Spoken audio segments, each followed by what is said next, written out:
ಕಿಕ್ಕೇರಿ ಪೊಲೀಸರ ಜನವಿರೋಧಿ ನೀತಿ, ಅಕ್ರಮ ಚಟುವಟಿಕೆಗಳಿಗೆ ಪೊಲೀಸರ ಬೆಂಬಲ, ಸೂಕ್ತ ಕ್ರಮಕ್ಕೆ ಒತ್ತಾಯಿಸಿ ಕರವೇ ಜಿಲ್ಲಾಧ್ಯಕ್ಷ ವೇಣು ನೇತೃತ್ವದಲ್ಲಿ ಭುವನಹಳ್ಳಿ ಗ್ರಾಮಸ್ಥರ ಪ್ರತಿಭಟನೆ. ಜಮೀನಿನಲ್ಲಿ ಹಸುಗಳನ್ನು ಮೇಯಿಸುತ್ತಿದ್ದ ರೈತ ಮಹಿಳೆ ರುಕ್ಮಿಣಿ ಅನಂತರಾಜು ಎಂಬುವರ ಮೇಲೆ ಅಪರಿಚಿತ ವ್ಯಕ್ತಿಗಳ ಗುಂಪೊಂದು ಮಾರಕಾಸ್ತ್ರಗಳಿಂದ ಹಲ್ಲೆ ನಡೆಸಿ ಸುಮಾರು 3.5 ಲಕ್ಷ ರು ಬೆಲೆ ಬಾಳುವ ಮಾಂಗಲ್ಯ ಸರ, ತಾಳಿ, ಚಿನ್ನದ ಗುಂಡುಗಳನ್ನು ಕಿತ್ತುಕೊಂಡು ರೈತ ಮಹಿಳೆಯ ಎಡಗೈಯನ್ನು ಚಾಕುವಿನಿಂದ ಕತ್ತರಿಸಿ ಕೈಯನ್ನು ತುಂಡು ಮಾಡಿರುವ ಘಟನೆ ಕೆಆರ್ಪೇಟೆ ತಾಲೂಕಿನ ಕಿಕ್ಕೇರಿ ಹೋಬಳಿಯ ಭುವನಹಳ್ಳಿ ಗ್ರಾಮದಲ್ಲಿ ನಡೆದಿದೆ. ಘಟನೆ ನಡೆದು 2 ದಿನಗಳಾದರೂ ಸಹ ಕಿಕ್ಕೇರಿ ಪೊಲೀಸರು ಯಾವುದೇ ಕ್ರಮ ಕೈಗೊಂಡು ಆರೋಪಿಗಳ ಪತ್ತೆ ಹಚ್ಚುವಲ್ಲಿ ವಿಫಲವಾಗಿದ್ದು, ಇದರಿಂದ ರೈತರು ಹೊಲ ಗದ್ದೆಗಳ ಬಳಿ ಹೋಗಲು ಭಯ ಪಡುವಂತಾಗಿದೆ ಎಂದು ತಾಲೂಕು ಕರ್ನಾಟಕ ರಕ್ಷಣಾ ವೇದಿಕೆಯ ಕಾರ್ಯಕರ್ತರು ಹಾಗೂ ಭುವನಹಳ್ಳಿ ಗ್ರಾಮಸ್ಥರು ಕೆಆರ್ಪೇಟೆ ಪಟ್ಟಣದ ತಾಲೂಕು ಕಚೇರಿಯ ಮುಂದೆ ಪ್ರತಿಭಟನೆ ನಡೆಸಿದರು. ಕರ್ನಾಟಕ ರಕ್ಷಣಾ ವೇದಿಕೆಯ ಮಂಡ್ಯ ಜಿಲ್ಲಾಧ್ಯಕ್ಷ ಡಿಎಸ್ ವೇಣು, ತಾಲೂಕು ಕರವೇ ಅಧ್ಯಕ್ಷ ಟೆಂಪೋ ಶ್ರೀನಿವಾಸ್ ಹಾಗೂ ಭುವನಹಳ್ಳಿ ಗ್ರಾಮಸ್ಥರ ನೇತೃತ್ವದಲ್ಲಿ ಪ್ರತಿಭಟನೆ ನಡೆಸಿದ ಪ್ರತಿಭಟನಾಕಾರರು ಕಿಕ್ಕೇರಿ, ಭುವನಹಳ್ಳಿ ಸೇರಿದಂತೆ ವಿವಿಧೆಡೆ ಅಕ್ರಮವಾಗಿ ಇಸ್ಪೀಟ್ ದಂಧೆ, ಮರಳು ದಂಧೆ, ಅಕ್ರಮ ಮದ್ಯ ಮಾರಾಟ ದಂಧೆ ಅವ್ಯವಹಾರವಾಗಿ ನಡೆಯುತ್ತಿದೆ. ಆದರೂ ಸಹ ಕಿಕ್ಕೇರಿ ಪೊಲೀಸರು ಯಾವುದೇ ಕ್ರಮ ಕೈಗೊಳ್ಳದೆ 3 ದಂಧೆಗಳು ಹೆಚ್ಚಾಗಲು ಕಾರಣವಾಗಿದೆ. ಇದರಿಂದಾಗಿ ಇಸ್ಪೀಟ್ ಆಡುವವರು ಹಾಗೂ ಮದ್ಯ ಸೇವನೆ ಮಾಡುವ ಪೋಲಿ ಹುಡುಗರು ಕುಡಿಯಲು, ಇಸ್ಪೀಟ್ ಆಡಲು ಹಣವಿಲ್ಲದಿದ್ದಾಗ ಜಮೀನಿನಲ್ಲಿ ಒಂಟಿಯಾಗಿ ರೈತ ಮಹಿಳೆಯರ ಮೇಲೆ ಹಲ್ಲೆ ಮಾಡಿ ಅವರು ಧರಿಸಿರುವ ಚಿನ್ನಾಭರಣಗಳನ್ನು ದೋಚಿ ಪರಾರಿಯಾಗುತ್ತಿದ್ದಾರೆ. ಮೇ 28ರಂದು ಅನಿತಾ ಕೋಮ್, ಯೋಗೇಶ್ ಎಂಬುವರು ಕಿಕ್ಕೇರಿ ಎಸ್ಬಿಐ ಶಾಖೆಯಲ್ಲಿ 2.60 ಲಕ್ಷ ರುಗಳನ್ನು ಡ್ರಾ ಮಾಡಿಕೊಂಡು ಬರುತ್ತಿರುವಾಗ ಕಳ್ಳತನ ಮಾಡಿಕೊಂಡು ಪರಾರಿಯಾಗಿರುತ್ತಾರೆ. ಅದೇ ದಿನ ಕಳೆದುಕೊಂಡ ಅನಿತಾ ಅವರು ದೂರು ನೀಡಿದ್ರೂ ಸಹ ಯಾವುದೇ ಕ್ರಮ ಕೈಗೊಂಡು ಆರೋಪಿಗಳನ್ನು ಪತ್ತೆ ಹಚ್ಚುವುದಿಲ್ಲ. ಘಟನೆ ನಡೆದ ಸುತ್ತಮುತ್ತ ಬ್ಯಾಂಕು, ಅಂಗಡಿಗಳು ಸೇರಿದಂತೆ ಹಲವು ಕಡೆ ಸಿಸಿ ಕ್ಯಾಮೆರಾ ಇದ್ದು, ಇದನ್ನು ಪರಿಶೀಲನೆ ಮಾಡಿದರೆ ಆರೋಪಿಗಳನ್ನು ಹಿಡಿಯುವುದು ಕಷ್ಟವಾಗುವುದಿಲ್ಲ. ಆದರೂ ಸುಮ್ಮನೆ ಇರುವುದನ್ನು ನೋಡಿದರೆ ಕಿಕ್ಕೇರಿ ಪೊಲೀಸರೇ ಕಳ್ಳರಿಗೆ ಪರೋಕ್ಷವಾಗಿ ಬೆಂಬಲವಾಗಿ ನಿಂತಿರಬಹುದು ಎಂದು ಪ್ರತಿಭಟನಾಕಾರರು ಆರೋಪಿಸಿದರು. ಈ ನಡುವೆ ಜೂನ್ 1ರಂದು ಚಿನ್ನಾಭರಣದ ಜೊತೆಗೆ ಕೈ ತುಂಡಾಗಿರುವ ರೈತ ಮಹಿಳೆ ರುಕ್ಮಿಣಿ ಅನಂತರಾಜು ಅವರಿಗೆ ಚನ್ನರಾಯಪಟ್ಟಣ ಖಾಸಗಿ ಆಸ್ಪತ್ರೆಯಲ್ಲಿ ಶಸ್ತ್ರಚಿಕಿತ್ಸೆಗೆ ದಾಖಲು ಮಾಡಲಾಗಿದೆ. ಸುಮಾರು 2.5 ಲಕ್ಷ ರೂಪಾಯಿಗಳು ಖರ್ಚಾಗಿರುತ್ತದೆ. ಈ ಹಣವನ್ನು ನೀಡುವವರು ಯಾರು ಎಂದು ಜಿಲ್ಲಾ ಕರವೇ ಅಧ್ಯಕ್ಷ ಡಿಎಸ್ ವೇಣು ಪ್ರಶ್ನಿಸಿದರು. ಈ ಬಗ್ಗೆ ಶಾಸಕ ಎಚ್.ಟಿ. ಮಂಜು, ಪಾಂಡವಪುರ ಉಪ ವಿಭಾಗಾಧಿಕಾರಿ ಶ್ರೀನಿವಾಸ್ ಹಾಗೂ ತಹಶೀಲ್ದಾರ್ ಡಾಕ್ಟರ್ ಎಸ್.ಯು. ಅಶೋಕ್ ಅವರಿಗೆ ಮನವಿ ಸಲ್ಲಿಸಿ ಕಿಕ್ಕೇರಿ ಪೊಲೀಸ್ ಠಾಣೆ ವ್ಯಾಪ್ತಿಯಲ್ಲಿ ನಡೆಯುತ್ತಿರುವ ಅಕ್ರಮ ಇಸ್ಪೀಟ್ ದಂಧೆ, ಮರಳು ದಂಧೆ, ಅಕ್ರಮ ಮದ್ಯ ಮಾರಾಟ ದಂಧೆಯನ್ನು ಬಂದ್ ಮಾಡಿಸಬೇಕು. ಮಹಿಳೆಯರ ಸರ ಅಪಹರಣ, ಹಣ ಕಳುವು ಸೇರಿದಂತೆ ಹಲವು ಕ್ರಿಮಿನಲ್ ಅಪರಾಧಿಗಳಿಗೆ ಕಡಿವಾಣ ಹಾಕಲು ಕಿಕ್ಕೇರಿ ಪೊಲೀಸರಿಗೆ ಕೂಡಲೇ ನಿರ್ದೇಶನ ನೀಡಬೇಕು ಎಂದು ಜಿಲ್ಲಾ ಕರವೇ ಅಧ್ಯಕ್ಷ ಡಿಎಸ್ ವೇಣು ಹಾಗೂ ತಾಲೂಕು ಕರವೇ ಅಧ್ಯಕ್ಷ ಟೆಂಪೋ ಶ್ರೀನಿವಾಸ್ ಒತ್ತಾಯ ಮಾಡಿದರು. ಪ್ರತಿಭಟನೆಯಲ್ಲಿ ಬೋನಹಳ್ಳಿ ಮುಖಂಡರಾದ B S Chetan, Ningaraju, Chandu, Dinesh, Krishna, Sanjay, Anantharaju, Kumar, Shivalingegowda, Vasu, Nagegowda, B N Ramegowda, Raju, Jagadish, Shobha, M N, Nagamma, taluk Karave ಪದಾಧಿಕಾರಿಗಳಾದ ಪ್ರಸಾದ್, ಆನಂದ್, ಮನು ಮತ್ತಿತರರು ಭಾಗವಹಿಸಿದರು. ವರದಿ ಡಾಕ್ಟರ್ ಕೆಆರ್ ನೀಲಕಂಠ, ಕೃಷ್ಣರಾಜಪೇಟೆ, ಮಂಡ್ಯ. ನಮ್ಮ ಕೃಷ್ಣರಾಜಪೇಟೆ ತಾಲೂಕು ಕಿಕ್ಕೇರಿ ಠಾಣಾ ವ್ಯಾಪ್ತಿಯಲ್ಲಿ, ಕಿಕ್ಕೇರಿ ಹೋಬಳಿಲಿ ಬಹುತೇಕ ಅಕ್ರಮ ಚಟುವಟಿಕೆಗಳ ತಾಣ ಆಗುವುದು. ಏನಂದರೆ ಪ್ರತಿ ತಿಂಗಳು, ಪ್ರತಿ ಕ್ಷಣವೂ ಅಲ್ಲಿ ಗ್ರಾಮೀಣ ಪ್ರದೇಶದ ಹೆಣ್ಮಕ್ಳುಗಳು ಭಯ ರೀತಿಯಲ್ಲಿ ಹೋಗಿ ಜಮೀನಲ್ಲಿ ಕೆಲಸ ಮಾಡ್ಕೊ ಬರುವಂಥ ಪರಿಸ್ಥಿತಿ ಎದುರಾಗದೆ. ಮೊನ್ನೆ ಬೂನಳ್ಳಿ ಅನ್ನೋ ಗ್ರಾಮದಲ್ಲಿ ಮಹಿಳೆ ತೋಟದಲ್ಲಿ ಕೆಲಸ ಮಾಡ್ತಾ ಇದ್ದಾರೆ, ಹಸು ಹೊಡ್ಕೊಂಡು ಹೋಗ್ತಾ ಇದ್ದಾರೆ. ಅಲ್ಲಿ ಯಾರೋ ಅಪರಿಚಿತ ವ್ಯಕ್ತಿಗಳು ಬಂದು ಆ ಅಮ್ಮನ ಕೈಯ ಕಟ್ ಮಾಡಿ ಕತ್ತಲಿರೋ ಚೈನ ಕಿತ್ಕೊಂಡು ಹೋಗುವಂಥ ಸಂದರ್ಭ ಆಗದೆ.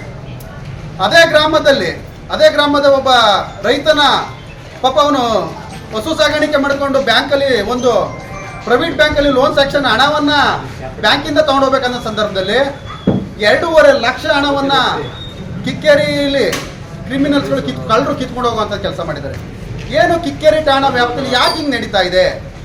ಅಕ್ರಮ ಚಟುವಟಿಕೆಗಳಿಗೆ ತಾಣ ಯಾಕೆ ಆಗ್ತಾ ಇದೆ ಅಂತ ಅಲ್ಲಿ ಸುತ್ತಮುತ್ತ ಗ್ರಾಮಸ್ಥರು, ಹೋಬಳಿಯ ಗ್ರಾಮಸ್ಥರು ಹೇಳ್ತಾರೆ. ಬಹುತೇಕ ಪಂಚಾಯತಿ ವ್ಯಾಪ್ತಿಯಲ್ಲಿ ಇಸ್ಪೀಟ್ ಅಡ್ಡೆಗಳು ನಡೀತಾ ಇದೆ. ಈ ಇಸ್ಪೀಟ್ ಅಡ್ಡೆಗಳು ನಡೀತಾ ಇರೋದಕ್ಕೆ ಹಣದ ಅವಶ್ಯಕತೆಗೆ ಇವಾಗ ಜನರು ದಾರಿ ತಪ್ಪುವಂತ ಕೆಲಸ ಆಗ್ತಾ ಇದೆ.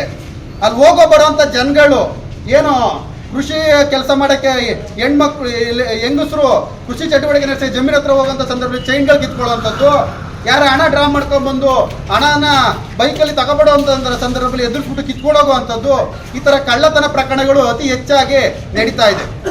ಹಾಗಾಗಿ ಮಾನ್ಯ ಜಿಲ್ಲಾ ವರಿಷ್ಠಾಧಿಕಾರಿಗಳು ನಮ್ಮ ತಾಲೂಕಿಗೆ ಗಮನ ಹರಿಸಬೇಕು. ಹಾಗಾಗಿ ಇವತ್ತು ತಾಲೂಕು ಏನು ನಮ್ಮ KR ಪೇಟೆ ಮನವಿ ಕೊಡುವಂಥದ್ದು ಮಾಡಿರೋದೇನೆಂದ್ರೆ, ಇವತ್ತು ಇಡೀ ತಾಲೂಕಲ್ಲಿ ಕಾನೂನು ಸುವ್ಯವಸ್ಥೆ ಹದಗೆಡ್ತಾ ಇದೆ. ಬಹುತೇಕ ಮರಳು ಗಣಿಗಾರಿಕೆ ನಡೀತಾ ಇದೆ. ಏನು ನಮ್ಮ ಪ್ರಕೃತಿ ಸಂಪತ್ತನ್ನು ಲೂಟಿ ಹೊಡೆಯುವಂಥವ್ರಿಗೆ ಕೆಲವು ಪೊಲೀಸ್ ಅಧಿಕಾರಿಗಳು ಹಿಂಭಾಗದಲ್ಲಿ ಸಪೋರ್ಟ್ ಕೊಡುವಂಥದ್ದು ಮಾಡ್ತಾ ಇದ್ದಾರೆ. ಇಸ್ಪೀಟು ಅಡ್ಡೆಗಳು ನಡೀತಾ ಇದೆ. ತೆಂಡೆಕೆರೆ ಭಾಗದಲ್ಲಿ ಇಸ್ಪೀಟು ಅಡ್ಡೆಗಳು ನಡೀತಾ ಇದೆ. ಈ ಕಡೆ ಜಮೀನುಗಳು ನೀವು ನೋಡಬಹುದು. ಬಹುತೇಕ ಯಾವ್ದಾರ ಹಳ್ಳಿಗಳೇ ಹೋದ್ರೆ ಅಲ್ಲಿ ಒಂದೊಂದು ಸಟ್ಗಳು ಹಾಕೊಂಡು ಇಸ್ಪೀಟ್ ಅಡ್ಡೆಗಳು ಪ್ರತಿದಿನ ನಡೀತಾ ಇದೆ. ಇದಕ್ಕೆಲ್ಲ ಕಾನೂನಲ್ಲಿ ಅವಕಾಶ ಇದೆಯಾ? ಇಡೀ ಕರ್ನಾಟಕಕ್ಕೆ ಒಂದು ಕಾನೂನು ಇದ್ರೆ KR ಪೇಟೆ ಏನಾದ್ರು ಒಂದು ಕಾನೂನು ಇದೆಯಾ? ಇದಕ್ಕೆಲ್ಲ ಕಾಯ್ಬೇಕಾದ್ರೆ ಯಾರು? ಇವತ್ತು ಸಾರ್ವಜನಿಕರ ತೆರಿಗೆ ಹಣದಲ್ಲಿ ಪೊಲೀಸ್ ಇಲಾಖೆಗೆ ಸಂಬಳ ಕೊಡ್ತಾ ಇದೆ. ಪೊಲೀಸ್ ಇಲಾಖೆಯ ಅಧಿಕಾರಿಗಳು ಏನ್ ಮಾಡ್ತಾ ಇದ್ದಾರೆ? ಗಸ್ತು ಪೊಲೀಸ್ ಪೇದೆಗಳು ಏನ್ ಮಾಡ್ತಾ ಇದ್ದಾರೆ? ಒಂದು ಕಾನೂನು ಸುವ್ಯವಸ್ಥೆ ಕಾಪಾಡಬೇಕು ಅಂತ ಗೊತ್ತಾಗ್ತಲ್ವಾ? ಅಕ್ರಮ ಚಟುವಟಿಕೆಗಳಿಗೆ ಕಡಿವಾಣ ಹಾಕ್ಬೇಕು ಅಂತ ಗೊತ್ತಾಗಲ್ಲ. ಇಸ್ಪೀಟ್ ಅಡ್ಡೆಗಳಿಂದ ಇವತ್ತು ನಮ್ಮ ತಾಲೂಕಲ್ಲಿ ಯುವ ಪೀಳಿಗೆ ದಾರಿ ತಪ್ಪುವಂಥದ್ದು ನಡೀತಾ ಇದೆ. ಹಾಗಾಗಿ ಮಾನ್ಯ ಗೃಹ ಸಚಿವರಿಗೆ ಮುಂದಿನ ದಿನಗಳಲ್ಲಿ ಅವ್ರಿಗೆ ಒಂದು ಪತ್ರ ಬರೆಯುವಂಥದ್ದನ್ನ ಕರ್ನಾಟಕ ರಕ್ಷಣಾ ವೇದಿಕೆ ಮಾಡ್ತದೆ. ಏನಾದ್ರು ಕೆಲವು ದಿನಗಳಲ್ಲಿ ಪೊಲೀಸ್ ಎಲ್ಲ ಎಚ್ಚೆತ್ಕೊಂಡು ಇಸ್ಪೀಟ್ ಅಡ್ಡೆಗಳು, ಮರಳು ಗಣಿಗಾರಿಕೆ, ಅಕ್ರಮ ಚಟುವಟಿಕೆಗಳೇನು ನಡೀತಾ ಇದೆ, ಬಹುತೇಕ ಎಲ್ಲ ಬಾರ್ಗಳು, ರೆಸ್ಟೋರೆಂಟ್ಗಳು ಏನು ಪಟ್ಟಣದಲ್ಲಿ ನಡೀತಾ ಇದೆ ಅಲ್ಲೆಲ್ಲ ಕುಡಿದು ರಸ್ತೆ ಬದಿಯಲ್ಲಿ ಮಲಿಕೋತಾ ಇದ್ದಾರೆ. ಬಸ್ ಸ್ಟ್ಯಾಂಡ್ ಪಕ್ಕ ವಿನಾಯಕ ವಯಸ್ಸು ಲಕ್ಷ್ಮೀ ವಯಸ್ಸು ಅಂತಿದೆ. ನಮ್ಮ ತಾಲೂಕಿಗೆ ಪ್ರತಿದಿನ ಲಕ್ಷಾಂತರ ಯುವ ಜನತೆ ಬರ್ತಾರೆ. ಹೆಣ್ಮಕ್ಳುಗಳು ಕಾಲೇಜಿಗೆ ಬರ್ತಾರೆ. ಭಯಭೀತಲ್ಲಿ ಓಡಾಡಬೇಕು. ಆ ಬಾರ್ ಮುಂದೆ ಓದ್ತಾ ಇದ್ರೆ ಕುಡಿದು ರೋಡಲ್ಲಿ ಬಿದ್ದು ಓದಾಡ್ತಾರೆ. ರ್ಯಾಗಿಂಗ್ ನಡೆಯುವಂಥ ಸಂದರ್ಭ ಆಗ್ತಾ ಇದೆ. ಕಾಲೇಜ್ ಹತ್ರ ಯಾವ ನಮಗೆ ರಕ್ಷಣೆ ಕೊಡ್ತಾ ಇದ್ದೀರಿ? ರಸ್ತೆ ಹೋಗೋ ರಸ್ತೆಯಲ್ಲಿ ಇಡೀ ತಾಲೂಕಿನ 400 ಹಳ್ಳಿಗಳಿಂದ ಈಗ ಈ ತಾಲೂಕಿಗೆ ಹೆಣ್ಮಕ್ಳು ಮತ್ತು ಕಾಲೇಜ್ ಮಕ್ಕಳು ಪಾಠಕ್ಕೆ ಶಾಲೆ ಬರ್ತಾರೆ. ಈ ಬರುವಂಥ ಸ್ಟೂಡೆಂಟ್ಗಳಿಗೆ ಯಾವ ರೀತಿ ನೀವು ರಕ್ಷಣೆ ಕೊಡ್ತಾ ಇದ್ದೀರಿ?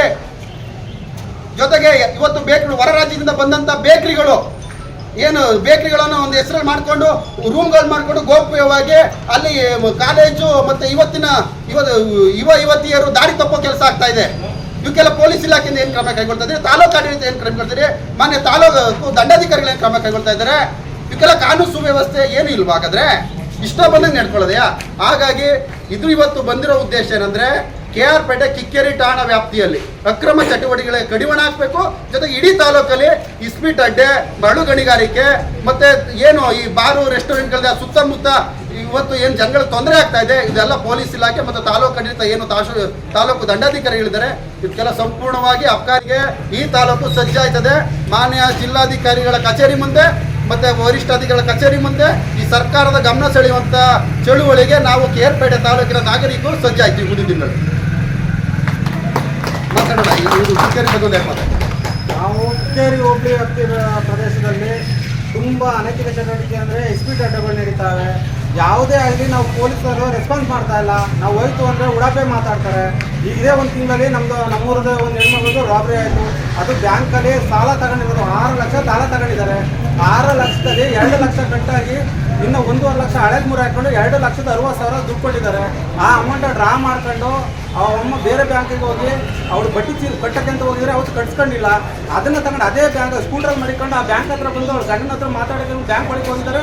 ಅದನ್ನು ಎಕ್ಸೆಪ್ಟ್ ಮಾಡಿದ್ದಾರೆ. ಅದು ಮಾಡಿ ಅದನ್ನು ಪ್ರಕರಣವನ್ನು ನಾವು ಟೆನ್ಷನ್ ಕೊಟ್ಟಾಗ ಅವರು ಉಡಾಪೆ ಮಾತು ಇಷ್ಟೇ. ಅದು ನಿಮ್ಮ ಜವಾಬ್ದಾರಿ, ನಾವೇನು ಮಾಡೋಕ್ಕಾಗಲ್ಲ. ಅದು ನೀವು ಕರೆಕ್ಟಾಗಿ ಅಲ್ಲಿ ನಿಂತ್ಕೋಬೇಕಿತ್ತು. ಅದೆಲ್ಲ ಹೇಳೋ ಮಾತಾ ನಾವು ಅದನ್ನು ಕೇಳೋದಕ್ಕೆ ಅಷ್ಟೇ. ಅದು ಮುಗ್ದೋಯ್ತು. 1 ತಿಂಗಳಿಂದ ಯಾವುದೂ ಇಲ್ಲ. ಈಗ ಪುನಃ ಮೊನ್ನೆ ದಿನ ಆಗಿರೋದು ಕೇಸು. ಅದು ಹೊಲ್ತಾ ಎಮ್ಮೆ ಕಟ್ಕೊಂಡೋಗಿ ಕಟ್ಟಾಕ್ಬಿಟ್ಟು ಬರೋವಾಗ ಅವಳನ್ನ ಇಬ್ಬರು ಮುಂದಿಂದ ಒಬ್ಬ ಇಟ್ಕೊಂಡಿದ್ದೆ, ಹಿಂದಿಂದ ಒಬ್ಬ ಇಟ್ಕೊಂಡು ನೀನು ಮಾತಾಡಿದ್ರೆ ಚಾಕು ಹಾಕ್ತೀನಿ ಅಂತ ಚಾಕು ತೋರಿದ್ದಾರೆ. ಚೈನಿಗೆ ಕುತ್ತಿಗೆ ಕೈ ಹಾಕಿದ್ದಾರೆ. ಕುತ್ತಿಗೆ ಕೈ ಹಾಕಿದಾಗ ಇವಳು ಕೈ ಬಿಡಿಸ್ಕೊಂಡು ಸಮಸ್ಯೆಗಳು ಏನು ಅದನ್ನ ಹೇಳಿ. ಹೊಲ್ತಕ್ಕೆ ಬಂದರೆ ನೀವು ಖಾಲಿ ಚೈನ್ ಯಾಕೆ ಹಾಕೊಂಡ್ರಿ ಆ ಥರ ಹೇಳ್ತಾರೆ ಏನು ಮೇಡಮ್? ಹಾಂ ಮೇಡಮ್, ಕಿಕ್ಕೇರಿಗೆ ಹೊಲ್ತಕ್ಕೆ ಹೋದ್ರೆ ತಾಳಿ ಯಾಕೆ ಹಾಕ ಬರ್ತೀರಾ? ಇನ್ನೇನು ಹಾಕೊಂಡು ಹೋಗ್ತಾರಂತ ಜಮೀನ್ ಹತ್ರ ತಾಳಿ ಹಾಕೊಳ್ಳಿ. ತಾಲಿ ಯಾಕೆ ಹಾಕೊಂಬರ್ತೀರಿ? ತಾಳಿನ ಹಾಕೊಂಡು ಓಡಾಡಂಗಿಲ್ವ ಅಂತ ಹೆಣ್ಮಕ್ಳು? ಓಡಾಡಂಗಿಲ್ಲ ಅಂತ ಹೇಳ್ತಾರೆ. ಅದನ್ನೇ ಕೇಳೋದು. ನಂದು ಕಿಕ್ಕೇರಿ ಪಕ್ಕ ಬುಲ್ವಾನಹಳ್ಳಿ ಗ್ರಾಮದ. ಈಗ